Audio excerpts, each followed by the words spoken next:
Hi, this is Brad with Copper Creek Cuts, a lawn care company in Northeast Florida. And no, your eyes aren't deceiving you. I am sitting in front of a SCAG. So, as many of you know, I've been demoing the Bobcat 48-inch for quite a while. That had to go back. It was going to somebody else, the demo unit. So in the meantime, before I made any final decisions, I went ahead and secured this demo unit. So this has, I think, 47.5 hours. Right off the bat, there's a few things that I don't love, but some of those are just issues that are going to be specific to me and most people won't mind. Now, one of the things I don't love is this steering. It's a little bit stiff. I don't know if that's because the Bobcat has dampeners in the steering. I don't know what the dampener system on the Bobcat is, but this steering is a lot stiffer. Is it a deal breaker? Probably not, but it's just something that I don't like compared to the Bobcat. As far as comfort, it's very comfortable, no complaints there. The performance of it, I assumed that it would have sharpened blades from the dealer when they send it out with another loaner, but I don't think. Actually, those are some of the roundest blades I've ever felt in my life, and I wasn't thrilled with the performance. As I was going over it and I was like, this thing is not cutting great, I said, I forgot to check the blades, and I'm going to see if I can show you. They're they're round. I really can't blame the SCAG for this. These things are rounder than anything I've ever seen in my life. I really shouldn't even cut anymore with this. There's a giant chunk out of this blade. Do you see this? That's not good. I'm gonna have to take this home but see, I'm afraid, see how little cutting surface there is left? Like, I'm afraid that if I sharpen this all the way to sharp, there's not gonna be anything to cut left. I'm gonna cut into the wingtip. So that explains a lot about the cut performance. We'll go ahead and load it up. I don't even know how many I've got today. I'm having to skip some. We haven't had rain in a while, and this is also the time of year that things start to slow down a little bit naturally. I might be able to just skip the rest of my yards and get this back and sharpen these blades before my commercial property tomorrow. The fuel gauge is doing something weird too. Let me show you. I don't know if you can hear that noise.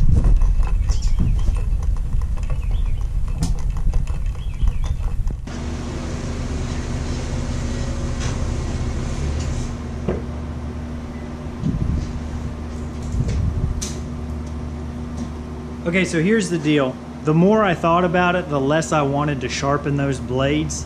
So I went ahead and stopped by my local mower shop and picked up some blades.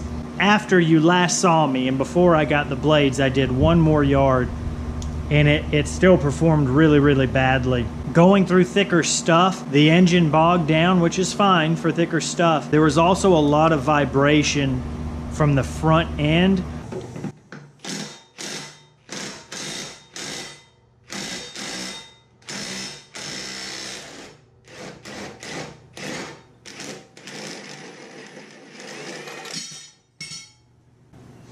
Okay, let's talk about this for a second. There's no way for me to get this on where it's not at an angle. That might be why nobody ever changed the blades. I tried using one of these, that thing split in about half a second. Oh, and how am I supposed to get to the middle one? How am I supposed to get to the middle one? All of a sudden it's becoming much more clear why nobody is changing these blades. Look at that. It's under the muffler. Like, what? This is straight down. Straight down, okay? How? This is,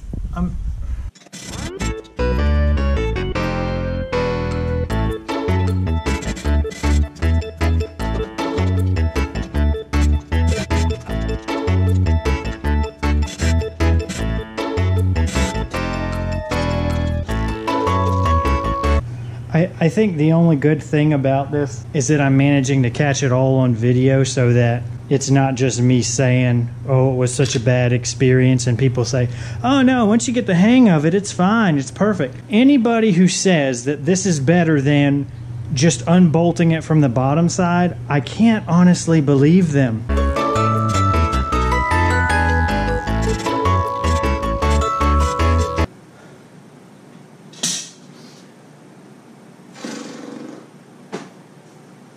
Alright, as for these blades, Here's the organs I just got. All right. Here's what we were working with.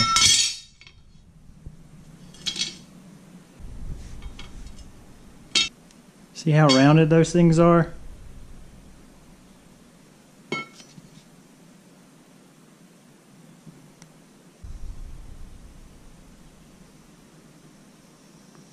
That looks much better. That's what a blade's supposed to look like.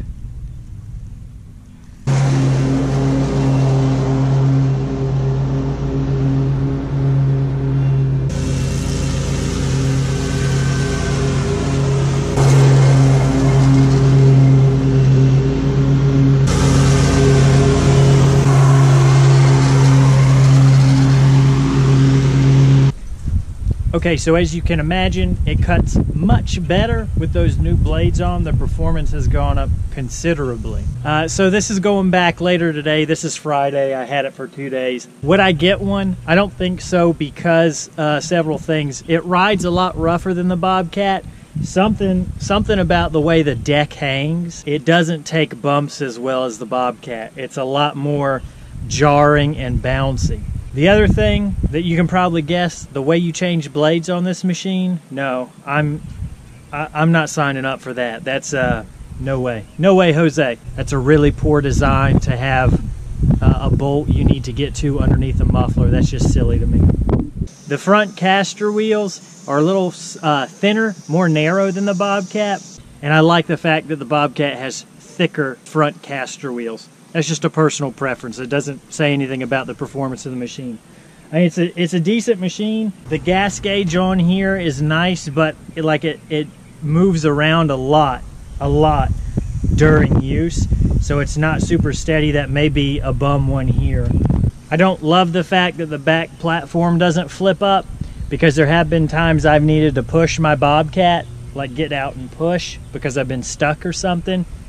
You'll never be able to do that with this SCAG VRide. You'll always have to stand on the platform to get it to run. And here, I'll show you.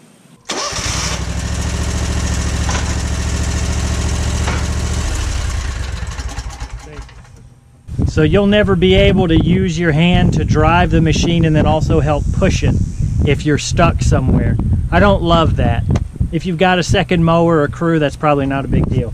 Does this mean that you shouldn't look at a SCAG VRide2?